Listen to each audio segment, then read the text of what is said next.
One right now with me, Taylor Hart from Respect My Region. And today I'm so fucking excited. I say that almost every single week, but that's because I interview a bunch of my friends and a bunch of people that I know in the industry out here and just dope fucking people. And Greg Cypher is Finally. in the building. Finally, literally. We tried to do this months ago and neither one of us were able to make it happen with our schedule. So finally yes. We are here.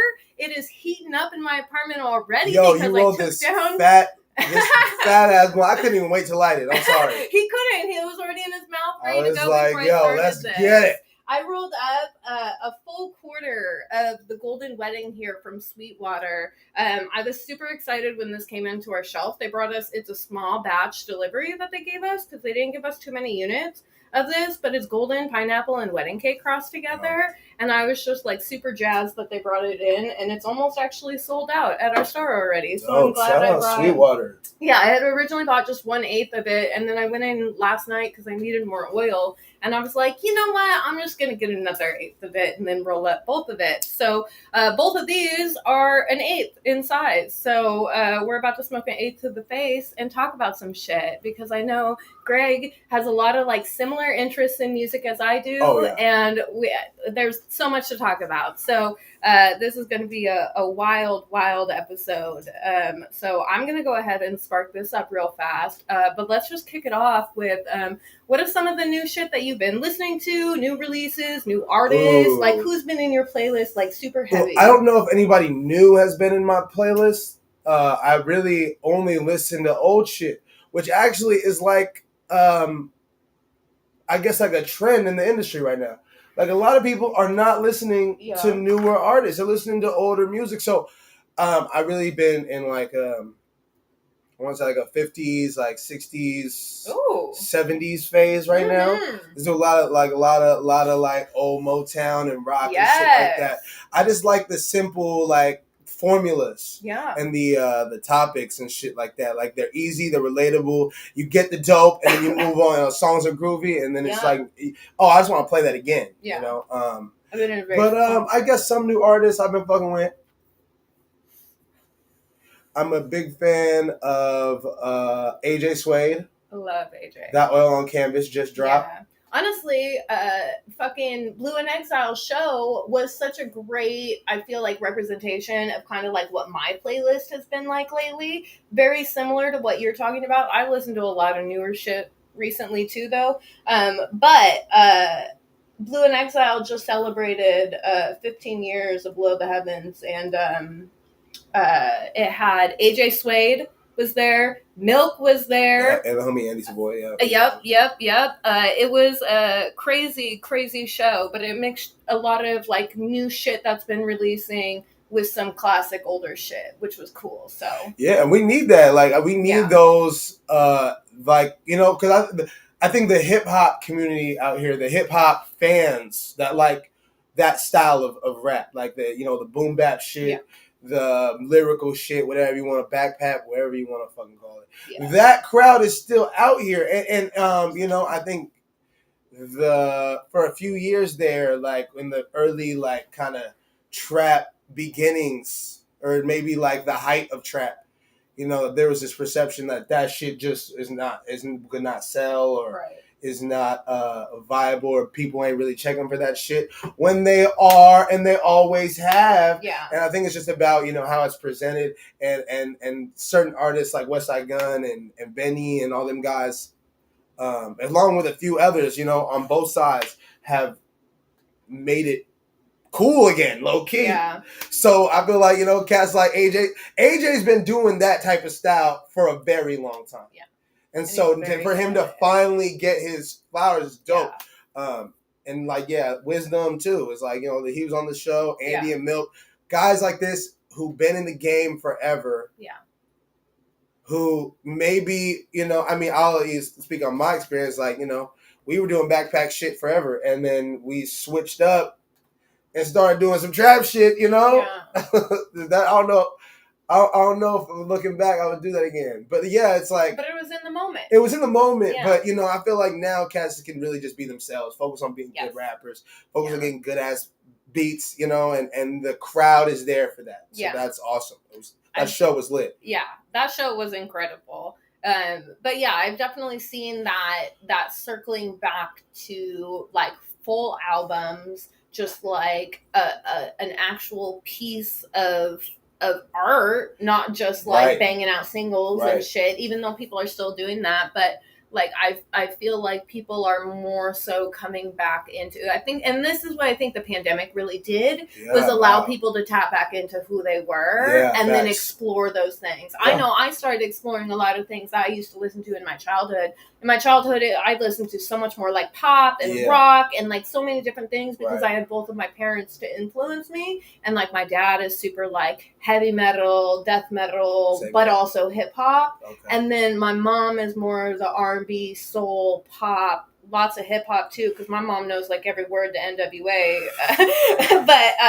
But yeah, so I had that like variety when I was younger, and it wasn't like, I would say from like mid high school until really the pandemic, I was like, no, underground hip hop for life. Wow, like this is what I'm listening to. Right. I was on a big Bay Area kick for a long time, and that was all I listened to. And so the pandemic really had me like open up. And so now I've been listening to a lot of old Motown. I've been listening to a lot of funk and soul.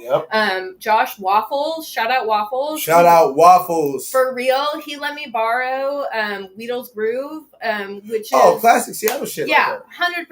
And classic I have been banging that. Damn, now that I'm making, I need to go back to that record. There's so many good things on that record. For real. On that record right there. I've seen them live actually every year.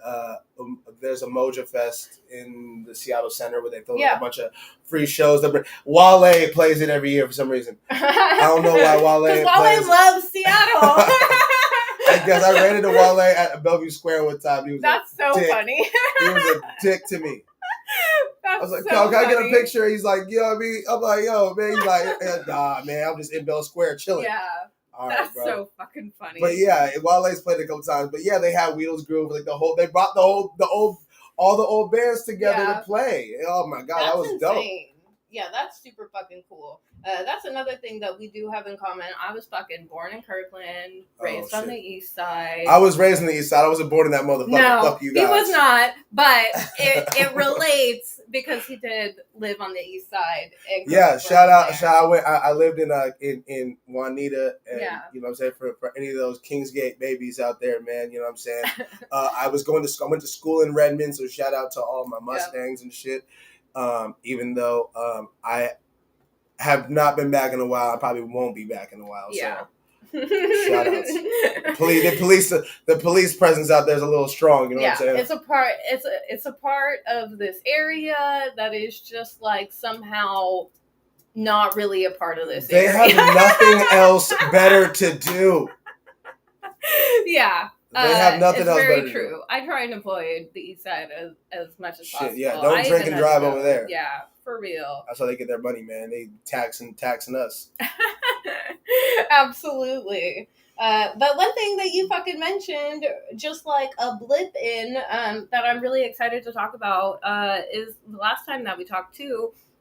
You were talking about how you started producing. Yeah. Honestly, what really got me going on it was I had a night.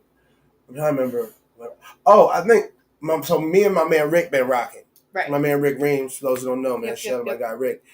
We had a show and the homie Reverend Pressure, aka OC Notes, was DJing. He ended up coming back to the crib and like just vibing, and he like looked at me. He was like, "Yo, like if you want to learn how to make beats, like dude, I can show you. It's easy." And then he was like, "You play any instruments?" And I was like, "No." He looked at me up and down and goes, "Bass." And I was just like, "Yo, it just has stayed with me because it's like, damn, like there was Dax. I also got to shout out Dax, man, Diogenes, man. Dax recently, or is currently in I don't he's know what South. Yeah, fucking South American country. I've been watching all of his fucking adventures. He's out there soaking up all the game and getting up all the fucking rare Brazilian records. I don't know if he's in Brazil, but he's in some ill South American country. Yeah. Anyways, he's doing an overhaul. He's like letting go of all his shit. So he's got a laptop that's got Ableton on it. So he hooked me up with that. And from there, you know, luckily also shout out my guys TXR Ambient Village.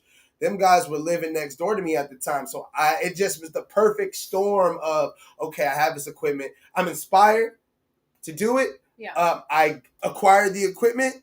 And then I had my bros and people who were around me, like, really, like, hands-on show me what to fucking do. Yeah. And then from there, it's just consistency, right? So it's just, I'm trying to do 3 beats a day. You know what I mean? Yeah. 3-4 beats a day. Damn. 3-4 beats a day. Whether I'm sampling or fucking with the bass and or you know, fucking with the keys, like just trying to just fuck around. Back to OC, like that Fresh Off the Spaceship podcast was amazing and so inspiring. His episode where him and Eric Blood are sitting there as a part of the episode where him and Eric Blood are talking. Eric is getting like all technical and shit. Yeah. And Otis is just like, yo, like, we're just trying shit. So like hearing that and like going into beats, it's like, oh man, I'm just trying shit. I'm just having fun. I'm just trying to express myself. If I'm not feeling it, I just cancel the whole session, next beat. It's not like rap where you gotta like really you gotta hone in, you gotta be like zoned in on the track. Like I create the vibe. And then from there, I feel like it makes a rapping a little bit easier, you know. Sure. And if I'm not feeling something, I've been produced for other motherfuckers. So I'll toss a beat Bryce Bowden's way. I'll pass a beat to, you know, whoever's way. You know, Rick Reams or the homie Aaron King. And it's cool to see them interpret it in a different way. You know what I'm saying? So 100%. It's been an amazing experience. Also, I just love music. Yeah. So when it comes, so it just gives me a reason to like listen to all types of music, and I don't have no rules. Like if a motherfucker flipped something already, like some producers have that. You know, I came up with the producers I work with. It's like, oh, I'm not gonna flip the popular song right now. Or I'm not gonna flip this really, you know, maybe sample that people have flipped 1,000 times. Like I don't think about that shit. I just okay, if I can do it, like if I feel it, I'm gonna flip it. You know what I'm saying? I'm gonna get to it. I mean, like I said, sometimes it doesn't work out. It's just like, you know, like you don't make every song is not fucking fire, but you get there and then you learn in your process. Like even now, you know, I'm maybe 6-7 months into it, but I'm still going to my OGs. I'm still going to the Vitas. I'm going to the producers I look up to, and I'm asking for advice. Hey, like, you know what I'm saying? What's the little game I can get to make my beats better? That's amazing, though, that you have a community of people around you that are willing to share their knowledge with you, and not just a community, like we're talking about luminaries, like greats, like I downplay, like yo, like Vitamin D, like even though he may not be sitting there showing me exactly like everything like straight, you know, but he even his words and just being like, oh yeah, man, just make sure that, you know, the levels is, you know, here, whatever. Just little, just like guiding light. Just got you. I always could go ask a question. So yeah, like it's. I mean, that can only. I feel like, you know, one of the only places. This is one of the only places that probably could really just happen. You know.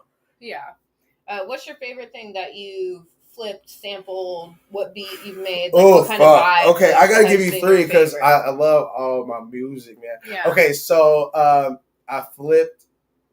Fuck. I almost can't even say it. I feel like, I'll be like, no, but if I say it, I'm like, you motherfuckers is at my samples now, you know? Okay, so this is the other part of the culture, is not wanting to give away where your samples come from. And I feel like a douche for even asking that, but at the same time, like, I don't know. No, it's music. Like, I don't like that because, like, you know, I want to know where the sample's from. Yeah, but part of me also loves when I discover where a sample came from. Right. Okay, I'll give you a couple of the artists. I'll give you the artists that I flipped. I will give you the exact song. Okay, that's cool though. Okay, so I flipped the El DeBarge record recently. Woo! That was that I'm in love with. Yeah. Like, I'm in love with this El DeBarge record. It was just like, it almost made me cry when I heard it. Oh man, that kind of. And it was just, oh man. And so it's crazy too how many ways you can attack a beat. Yeah. Like, I could just have a loop. I could just have one part of the song and be like, okay, that's my shit. Right. And I'm going to just extend that motherfucker. Maybe I'll put some drums on it. Right. Maybe I won't. But I'm going to get, like, if I know my vibe, I pull that song, cool. With this record, I kind of had chopped it up a little bit. I kind of was like, I don't know.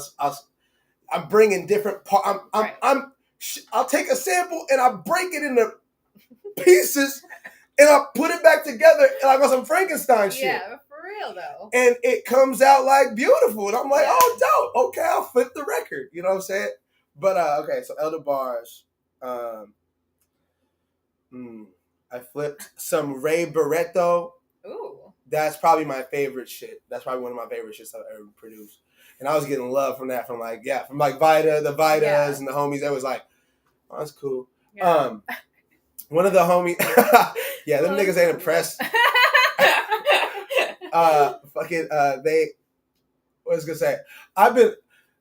Okay, here's another side note. Speaking of Vita and all that shit, because I played that beat for him, and he's listening. He goes, I know those drums. I mastered those drums. And I was like, what the fuck? He's like, that's the snare Jordan pack. Right? So it's like, that's so funny. You know, people have their different ways of going about it. Like, there are sample packs now. Yeah. There are drum loop packs. Totally. Where motherfuckers ain't programming their drums. Like, I'm not sitting at the I don't got the patience for it, honestly. This is another reason why I kind of didn't make beats for years, because I really don't got the patience. I need to just be able to create the vibe and keep it moving. So it's being able to do it this way has been dope for me. But I'll just find breaks. I'll find drum loops, whatever. I'll go find them. I won't be so like fucking. I'm not rich enough to go buy fucking these expensive ass drum packs. But I'm gonna go find the breaks on some old school shit. Yeah. Put the breaks under my sample. And boom. Okay, cool. I have a beat. I have a basic thing for the beat. And certain people have, like I said, there's little hidden producer rules from the old school. Yeah. The technique, the digging, all the little like intricacies of like being a hip hop producer, I guess, is kind of out the fucking window. Like, we got Fruity Loops and you got all these fucking programs. It's easier than ever to just pick it up and go. Yeah. And being able to forgive myself for having little shit like that. Like, oh yeah. I used Jake One's drums. Right. Those are probably a couple. There's definitely more, but 100%. I need to go through my snapshot into what you've been. That El DeBarge. Waiting for that El DeBarge, man. I'm my God. Man, I flipped that, and me and the homie, I don't know if you ever heard this, but more people need to be aware of who this person is, because he's about to go. My guy, Hamza. How it's spelled is HMZA. I don't think Hamza. But my man is originally from the Bay, and he's based in Portland right now, but yeah. Oh my God, he actually just dropped the track with Jake One. That is fire. Yeah, go check my man Hamza. Yeah, that's my man, and we're rapping over the El DeBarge coming soon. That shit is. I'm excited to hear that. Very, very dope. Yeah, I'm fucking thrilled to hear that. That's good that you relinquish some of that, like I don't even know what to call it, but like I don't know. You've just left some of those rules in the past, and just let yourself explore, because we are 100% in a whole nother place, we're in a different spot in music production and just in this like crazy digital era. And so I feel like keeping some of the love and the passion of the analog era, and then just being able to do that in the industry nowadays, because if you don't get on top of some of these techniques, some of these skill sets, you're just gonna get left behind. Unfortunately, and at the end of the day, it's like you look at someone like Madlib, who will come out and be like, "I made this whole album on an iPad." Yeah, like just to fuck with people. But Hamadia did multiple albums on her phone. on an iPhone. Steve Lacy produces all his shit, or he records everything on a GarageBand on his iPhone. It's like, it's not about the equipment even. It's about who's behind it. Like, what's the flavor you bring into it? Like, I'm bringing a unique flavor, and that's what sets my beats apart. I could have the same, like, maybe I want to do something like Alchemist, or maybe I want to do something like, I don't know, like Q-Tip. I say Q-Tip's my beat father. Okay. You know what I'm saying? Like, I want to make my beats as close to as dope as Q-Tip's beats are. I just want to be somehow I knew that, because if you read the description, I said that Greg's sitting down with me to talk about his beats, rhymes, and life. So. Oh, wow. Somehow I knew that. It's ingrained in my shit. People be hearing my shit and be like, oh, it sounds like actually at the fucking Blue in Exile show. Yeah. Fucking some dude. I see some dude with a Eric Dolphy shirt on. So Eric Dolphy's a dope ass jazz musician. Yeah. He's got a great jazz album called Out to Lunch that a lot of people have sampled and shit. Yeah. But I see him and I'm like, yo, like, wow, dope shirt. And he goes, oh, I just seen you because the night before we opened for Jizza. So he was like, oh, I was just at the Jizza. And I got your tape and listened to your shit. He's like, it sounds like some Tribe. Yeah. And I'm like, yeah, okay. That will, I will never get mad at a Tribe comparison. Right. Yeah. That shit is, that is perfect hip hop to me. Yeah. Tribe. I don't ever really get mad at comparisons. I know a lot of people do. Yeah, because they want to be their own. But I compare people all the time just to get somebody to resonate with it a little bit more. Because if you can be like, well, it's kind of and I don't say that they sound like or that they are like this person.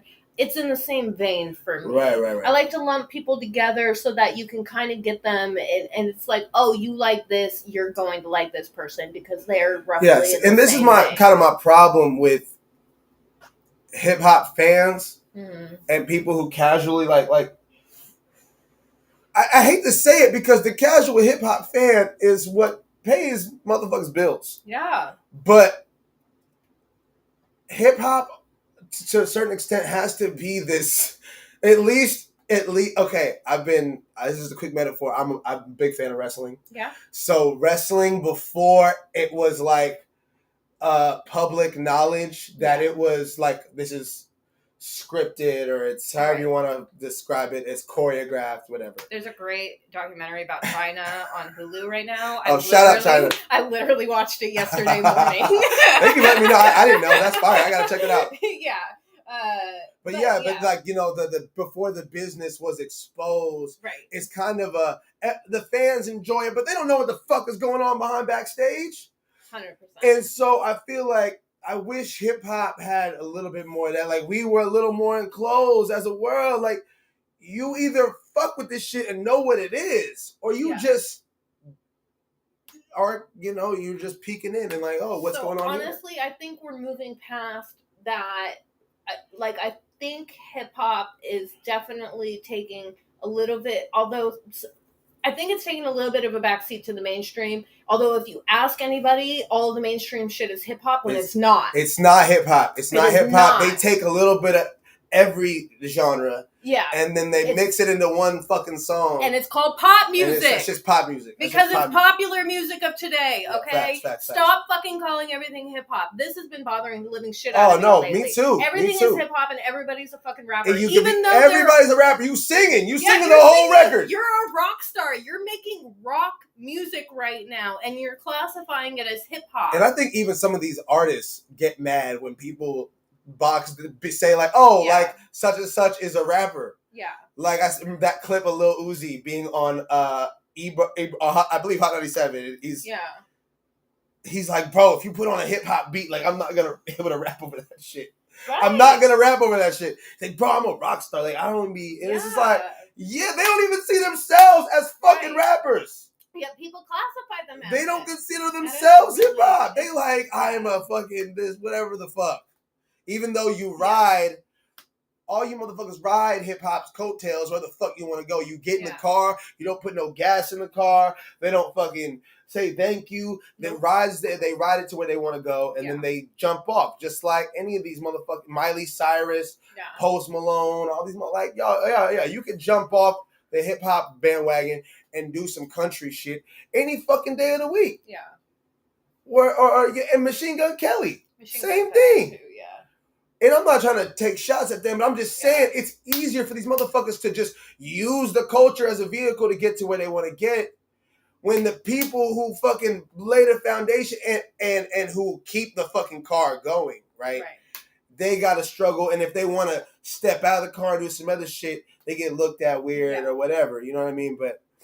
And they have to sacrifice their integrity just to become popular, even though their original shit was banging and doesn't need to change for nobody. But it will never get to that level just because that's not what the mainstream wants to hear, apparently. Yeah. But I'm all for keeping hip hop in the underground. That's where I love. We look at the biggest hip hop artists, like you look at Kendrick, you look at J. Cole, you look at fucking Drake, or whatever. Now Drake's probably the anomaly there, but those first two, I mean, they are both straight up hip hop. You know what I mean? Like straight up hip hop. J. Cole and Kendrick. So yeah, to me, there's always gonna be your like pop rap. You're always gonna have your like club rap, your street rap. But like as far as the people covering it, who's commenting on it, who gets to fucking like sit back and analyze and create context around the culture and artists, and you know what I'm saying, like people making those comparisons and people shedding light on certain shit. It's like it's got to be someone from the inside, and it's got to be a little more like you don't get to report on this. Like you can't anybody just pick up a pen nowadays. You don't gotta know shit about fucking anything, and you can start a hip hop fucking blog. Yeah, because all you'll do is copy and paste the press release and post that. Calling out.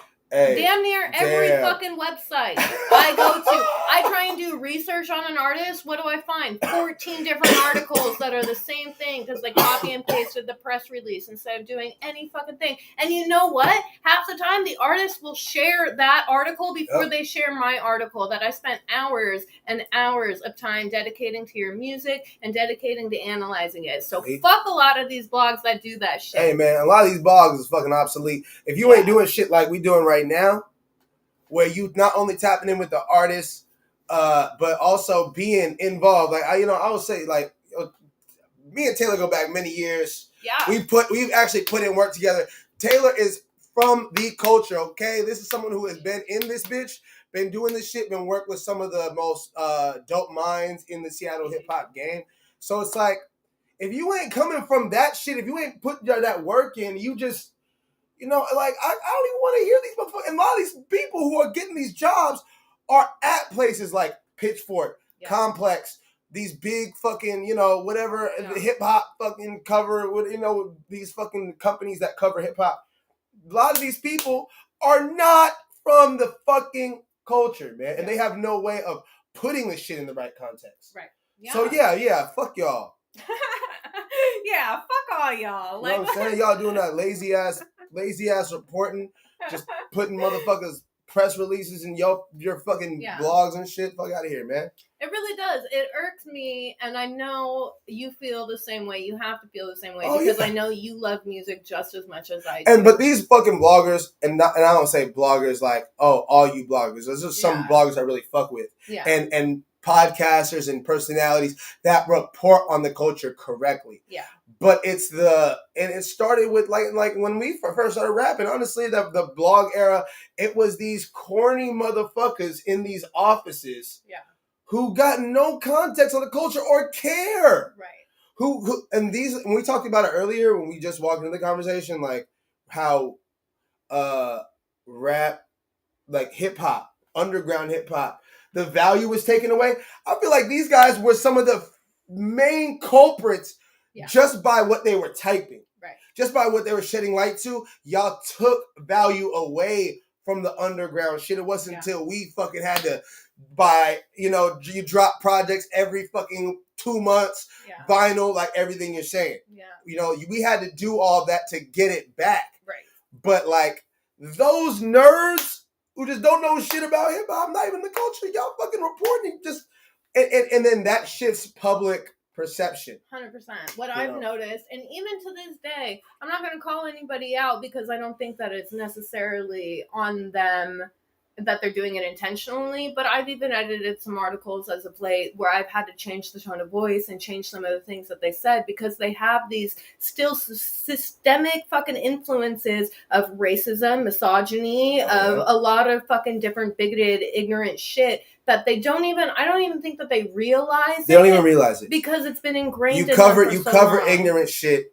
You cover ignorant shit, and you don't even, like you said, you don't even understand the context of that ignorant shit or what you even putting on blast, man. You have no fucking idea what you're putting on blast. But it's funny, it's cute to you. It's like, okay, I can understand why Bass God connected. Like, I fuck with Bass God. You know what I'm saying? Like, really, truly, I think he's a great, unique artist. Yeah. But to say that there wasn't a certain level of, are these white people laughing at this dude? You know what I'm saying? Right. Is what I think that's fair to say. Yeah. Do you genuinely appreciate their music, or are you just entertained by yeah? Like, there are white people in my life who say Waka, like they make reference to Waka Flocka, and it's like, yo, for me and my peoples, Waka Flocka is like some spiritual street shit. You know what I'm saying? Like, that's some real, just guttural, like, we just feel that. Yeah. We feel the energy of it. It speaks to something that's deeper than just, fucking what he's actually saying. And if I remember correctly, Waka Flocka has family. His mom and shit is like old school hip hop. Oh, yeah, 1000%. But they just see a black dude with dreads going waka waka waka, and it's like, oh, okay, that's kind of silly. I'm gonna put that on blast. Yeah. And then when you say like this shit is fucking, like, you try to do psychoanalysis on some ignorant shit that's just supposed to be about the spirit. Yeah. It sounds racist as fuck. It sounds hella like you don't know, like you trying to like on some Get Out shit. Like, right. But I mean, it's weird. And not even just like thinking back to like African chants and that spiritual tribal kind of a thing. Even in Native Americans and their culture out here too, we have tribal shit like that going back on these lands as well. And the chants and stuff like that is just so you feel it so deep within you. There we go. That it, you do shit like that and you get out, and when you can actually feel the music in your core like that, it makes sense and you can understand it and you know why those things are happening and why they do shit like that. You know what I mean? Right. But when you're looking at it as an outsider with no care to even do the research into it, some people, like, for example, recent shit, Beyonce's new album, fucking banging, right? Really, I banging. Oh, you need to listen to it. And one of the songs, somebody was commenting on it because it had a very like New Orleans bounce culture in it, and they were like, I don't really like this song, blah blah blah blah. And I was like, man, are you for real? They sampled Trigger Man and that shit, and and gave such a good homage to that style and that sound and shit, and people were clowning on it around me, and I was like, nah, you don't even fucking know what Beyonce did. And Beyonce is really from that, you know what I mean? Yeah, exactly. Really, and she proved it with this album, and a lot of people aren't rocking with it. How did you feel about the whole Khalees thing? I honestly, I did some research into it and shit, and Beyonce was trying to give credit where credit is due and trying to get her money. I think she was just being bitter as shit, and she should have sucked it up, and she should have took that fucking money. Let the people know how you feel. For real, though. And I can understand. You don't think she deserved a call? I mean, yes. Absolutely, I do think that she deserves. Khalees was like, "Bitch, call me." Yeah, I think that, but honestly, I don't think fucking Beyonce took it down and said no, fuck you. Well, yeah, and look, I see somebody say okay, she credited her as a songwriter on that record, so this bitch would have got paid. She would have got paid forever after that. Forever and ever and ever. Forever, she's getting paid off the record now. Yeah. After the fact, she had she doesn't own the rights, or she's not getting royalties off of Milkshake. Right. So she technically, Beyonce kind of gave them back to her, in a way. 100%. And then when she came out and was dissing the album, she just took her off. So now that money is not there anymore. Right. If you're not going to be grateful for something that somebody did, granted, Beyonce could have called or had her team call and granted, Khalees is a millionaire. I'm not saying Khalees, you need Beyonce's money. Right. But Beyonce was trying to say that this shit in the past was wrong and that she deserves to get the money for that song. And just some stupid ass shit is what I... But yeah, Khalees is ungrateful. I think there was a lot of just like, there's a lot of deep-seated feelings there that she just should have taken a moment to take a deep breath, think about it for a second before she acted. But that's the problem with social media nowadays, is that when something happens, everything is all real time.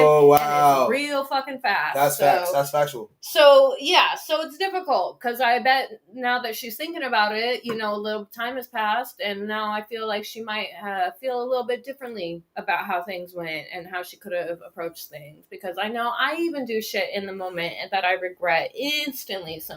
Well, I know I've learned one thing. If I've learned one thing over the years, it's, you could feel however you want to feel, but when it comes to Beyonce, you can't feel no type of way. You just gotta let Beyonce do Beyonce. Yo, for real. Beyonce is another level. There will never be another Beyonce in this world. Fuck. Like, all you have to say is one word, and everybody knows everything. One fucking word. You don't even have to say the full word. You can just say bae. Bae. And they're like, or Beyonce. Yeah, literally. You could just say B, Queen B, and they know exactly who you're talking about. Man. Like it's crazy that level. I'll talk a lot of shit about you hip hoppers, but you'll never catch me talking shit about Beyonce, man. I love Beyonce. The Beehive is a real thing. Always have. And I, quite honestly, I love her and Jay-Z together. I think it's mostly because just like I grew up, and then like they grew up together and got fucking, married, the biggest ever. The biggest, literally the top couple in the entire world, I can say. Like bigger than any other couple ever, honestly. Bigger than John and Yoko? I think that they will. More iconic than... I just don't think that... I think John and Yoko just had such a tumultuous relationship. That was tumultuous. I think that's why it's just so... Because, like, had that never happened, had none of that shit ever happened, like, you wouldn't... Like, they wouldn't Jay-Z, be a top Beyonce... couple. I mean, that's definitely, like, top 3. Yeah, definitely. Will and Jada is out the door now. I feel like they definitely took Will and Jada's spot, if anything. Who was it? Was it DJ Surplus or... Oh, Surplus. I feel like somebody that night sampled Will Smith or Chris Rock saying Will Smith just smacked the fuck out of me or whatever. It was definitely probably Surplus. I think it was Surplus. Surplus was throwing it fucking down. Did you watch his set? His beats are fire. Yeah. Oh my God. I swear to God, I was one of the only people in the crowd who was going, at least in my little section, who was going bonkers. You know how Seattle is. You just be watching shit. Motherfuckers and people be were in the crowd. Having a conversation. Yeah, because we don't know you like that. We didn't know him like that. I was fucking going He's insane. fire, though. You don't have to know him to go fucking insane over the shit that Seattle he was crowds, doing. Man. Seattle crowds. He wasn't just pushing press play on like a song and just letting it play and then playing the next one and the next one. No, he's cutting and weaving and creating this fucking story through all of the songs that he's putting together. And honestly, it is some of the coolest shit to watch when you can watch somebody just create that in front of you. It's the same thing with live music for me. But honestly, when you can take songs that I already know, love, recognize, or whatever. At one point, he was playing a song and then flipped it into the fucking Fresh Prince thing. No, he didn't. Yes, he did. I missed that. That's crazy. Damn, I think I got a video of that. I think I posted it on my story. So I might have to dig that out of the cuts and share that because it was fucking so cool. I was just like, and I swear to God, I was one of the only people in the audience. I was like, yeah. A lot of people don't get that shit. No, I think that's the next step for me. Talking about hip hop production. Yeah. That's the next step I would love to take. Is like my man, like Jay Vaughn. Jay Vaughn had an SP404. Yeah. He be rapping and hitting the switches and shit like that. fucking, you know what I mean, Dax, Wisdom, like all those type of guys who have their equipment. Ish, who I'm about to go see later today. Holla. He's rocking at the Day In Day Out Fest, so I'm about to go Oh yeah. I went to Day In Day Out last year. And I was gonna go this year, but Block Party honestly took it out of me. And it was. How did you like Block Party? I loved Block Party. You love Block Party? You went all 3 days? We went all 3 days. Yep, okay. I was covering for. I go to Block Party every year, and I cover it since I started with Respect My Region. Honestly, it's a tradition for me to go. Oh, okay. Yep. And so this year, like I've had a few years off. And things are a little bit different. It was good to be back. It was good to be back. The differences fucked it up for me. When I wasn't there on Sunday. I saw like the very end of Saturday. Yeah. And yeah, it was like the differences, which it wasn't like too many differences, but yeah. I missed the like going out there and just seeing everybody I fucking knew like all the time. Interesting, because like I ran into people every day. I ran into people every single day. I can't even comment. I was not that motherfucker. I'm also like I tap in with every click, every little pocket in the scene. It's part of my job. The culture. You know, so I try and explore everything. So yeah, and like I said, the past few years I've been exploring outside of hip hop. So I wasn't just there to see hip hop. I was there to see a little bit of everything. Okay. And honestly, with me doing the podcast now, and doing a little bit more like video shit and whatnot, the coverage was a little bit different for me this year. Yeah. And I also just have a clearer head of like what I need to cover and like what shots I want to get, and I'm not a photographer, you know. I let other people handle like the professional photography, and I just go to the media shit that Block Party sends me, and I utilize other people's like professional photos for a lot of like the artists and shit like that, because I'm never going to get up there. What I like to cover, I cover the experience of it all. And so what I did a podcast about like, you know, how you game plan and like how I prepared. I had notifications on my calendar on my phone that were going off as soon as sets were starting. Come on, right? Damn right, because they're all over the place and they're all at different stages and shit. So I took the time to plot out how I was gonna go. So no moment in all weekend, I had an itinerary for the entire weekend. So I didn't have any pockets where I was like, oh, I don't know what to do, you know? I had pockets where I was like, cool, I got an hour to just chill, I can wander, eat some food, whatever. But I had it plotted out so that I would get to maximize my experience and see as many artists as I want. I made it to over 40 Oh, you sets. Serious? 40 sets? I'm dead serious. And I thought like there's 40 motherfuckers on the goddamn bill. No, there's way more than that. Oh, that's crazy. There's way more than that. I probably sought out to see like half the lineup. I counted like 64 artists, I think, and then I actually made it to like a little over 40. Where I got to see. So out of the 40, who was your top? My top ones that I still am thinking about to this day. Archie was incredible. Damn, Archie on the main stage. Shout out my girl DJ La Malanoche. She was DJ rocking with Archie. That's what's up. And was the best hype woman in the back. No way. Okay, yeah, that's my girl right there. She was fucking killing it. But yeah, Archie and all of her dancers were insane. Honestly, Todd Zach Jr. was incredible. Okay. I'm really rocking with him. Is he from Ohio? I've never heard of that guy. He is originally from Ohio, lives in New York now. Okay. Incredible R&B. His voice. Todd Zach Jr. Todd Zach Jr. He put me on. He played down at Barboza. We actually just published an article on RMR today. He's featured on a song with Torian Bell that is really just incredible. It's very soothing, very comforting, like tranquil. It's not your hyphy. It's not your get up and shit. Yeah. They're talking about what real men want, which is love over lust, and talking about how that Come on. So. It's a beautiful song. I published it this morning, and I was up listening to it all night long. So that's definitely going on to my money mix here coming up.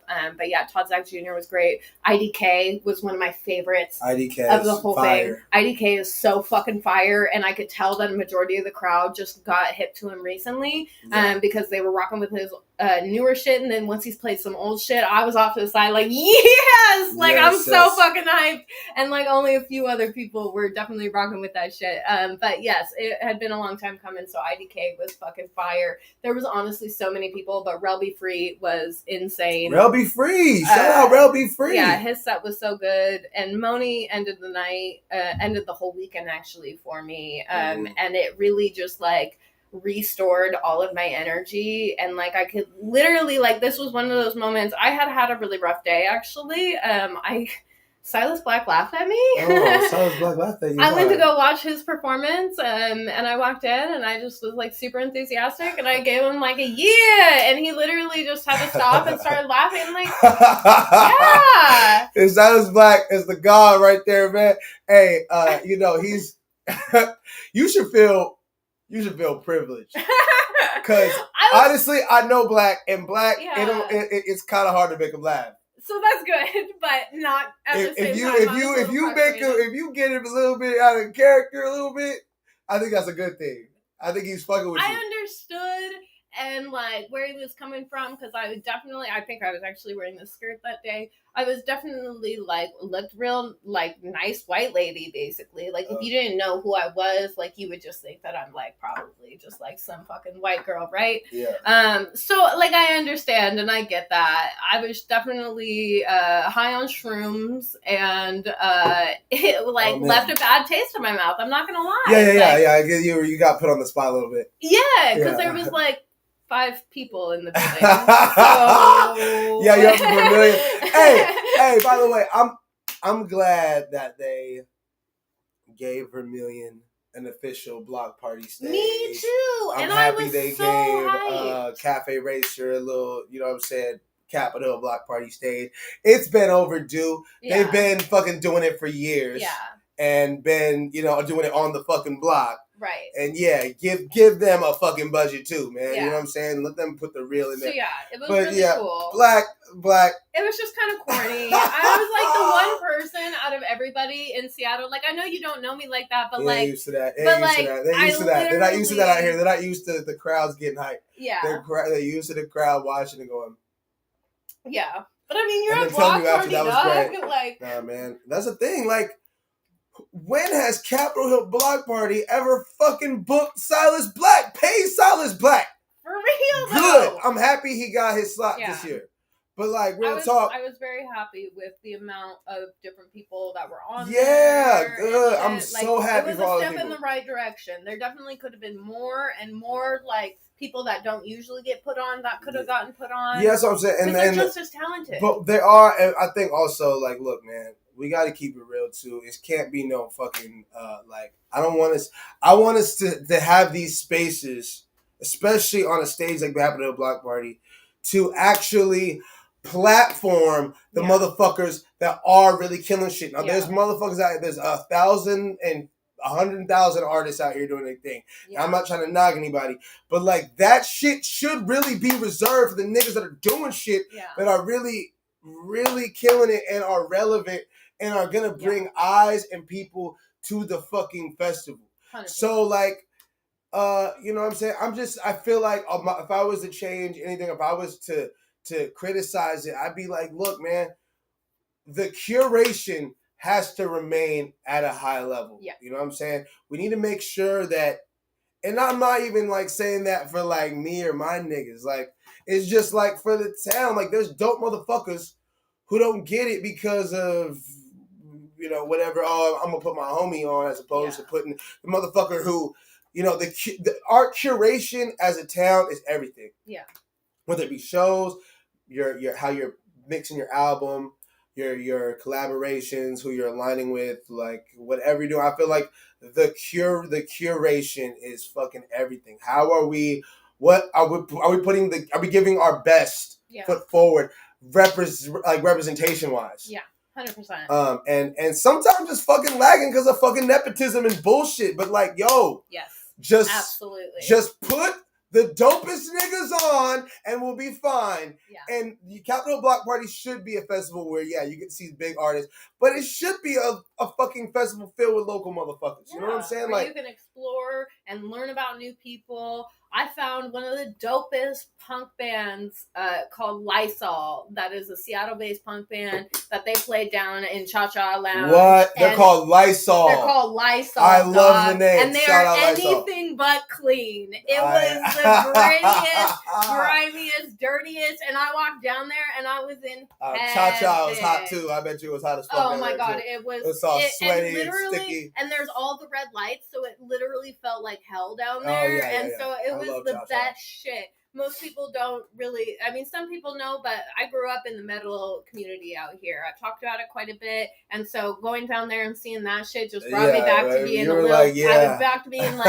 fucking 12 years old when I used to go into the pit all the time when my dad would bring me to shows. Did you jump in the pit? I used to go in the pit all the time. Did you jump in the pit this time? No, I was not in the pit this time. Yes, I know, because you're older and you're like, fuck that. Yeah. I ain't getting in the pit. She said, oh, wait, no, I'll get hurt. My body said no. Once I started getting older, when I was younger, I broke so many bones. I got stitches numerous times. Like, my nose is still fucked up because I got kicked in the face when I was up front at El Corazon. Some dude literally climbed on top of me at a show. And if anybody listens to metal that ever watches my show, which I don't know if you do, but it was at a Job for a Cowboy show. And dude climbed on top of me to get on stage and then jumped off and literally straight kicked me in the nose. And I broke my fucking nose at El Corazon.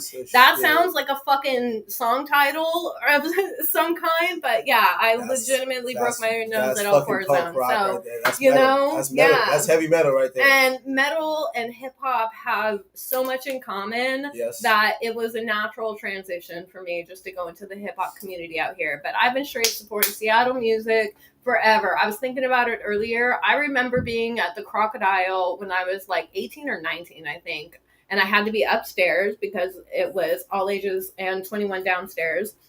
And I think it was for a Miss Casey Carter show, but y'all were on the bill, and that was like literally like a decade ago. Was it her birthday bash? One of her birthday bashes? I think it was one of her birthday bashes, yeah. And it had literally legendary. A stacked everybody. If someone can find the flyer, I know that it exists online. Yeah. It has to. It definitely exists. And it might even be on my Instagram in like the wave. Yeah, I think maybe Kung Fu Grips too. Yeah, because I've been posting about shit for a that show was stacked. But yeah, I was thinking about that because I was like, damn, I've really been out here seeing you guys perform for fucking decades. For a decade. Over a decade, really. Forever and ever. So the fact that we gotta sit down today and talk.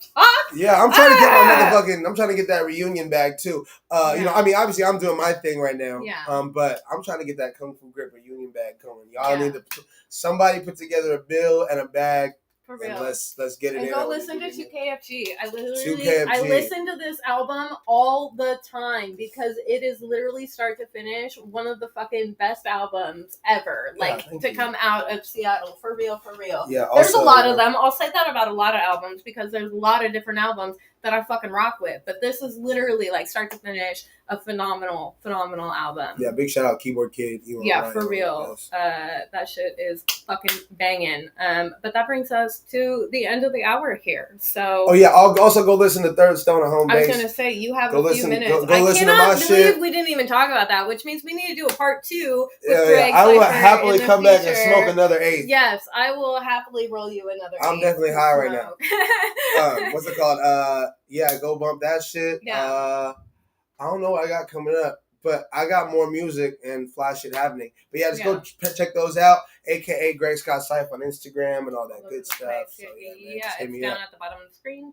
Oh yeah, there it is. Yeah, it's down there. You know, so go follow him. Go listen to his music. I bump Home Base all the time. I bump Third Stone all the time. There's so many fucking bangers on there. Honestly, when him and Def D get together, I already know that I'm going to like it. Like, I don't even have to even listen to it. I will say that I like it. Def D in general. Def D, I'm coming for you. You're coming on my side because I got some things to say to you. about how much I fucking love your Get him everything up here. that you do. Get him up here. Real. My man's in LA. Get him up here. We gonna get him up here. He's coming. He's coming because I know he misses the town. I'll even do it virtually. But yeah, you come back into the town. Ooh, there it is. I'm ready. No, I want to see you get Def in here because I want to see my man's how high my man is. He is just an eighth to the face, 1/8 to the face. Just smoke. That's what I love about this show. That blunt that I just smoked. Yeah. Can you come on here and smoke an eighth to the face? I don't think Def can. I think he gonna tap out. I think he would tap out. This is a fucking challenge to all of y'all. Gifted Gab still takes the cake. Her and I smoked. Well, actually, we smoked a quarter today we just smoked a quarter. So I guess.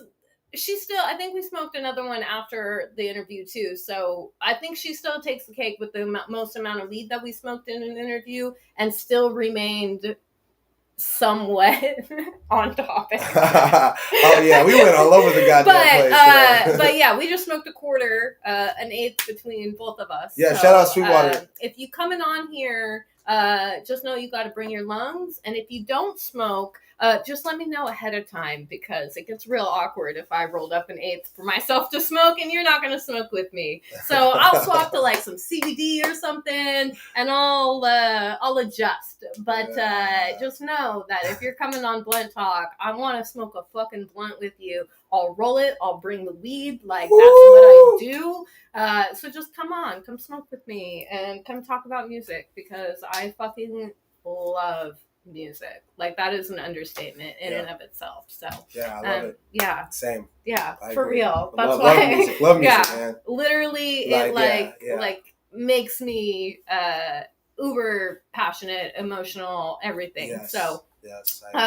Check out all the other episodes of Blunt Talk. There's a lot of them. I got to do some updating on the Spotify and the streaming platforms and shit like that for the audio and shit. I've been having issues with the Instagram not being able to post any videos, so I'm going to try and get that fixed. But for now, just check it out on YouTube, all the other places, like follow, subscribe, respect my region, myself, follow Greg. And just tap in with us out here in Seattle because we're always out and about. I run into this motherfucker all the time at different shows and shit. So, we out here. We're outside. We are out fucking side. That's right. Our region. That's right. More. And, And that's about all we got for you for today. So thank you for having me on. I appreciate it. Yeah, for real. Love this guy and appreciate all y'all out there. So I'll talk with you next week for another episode. I don't remember who's on.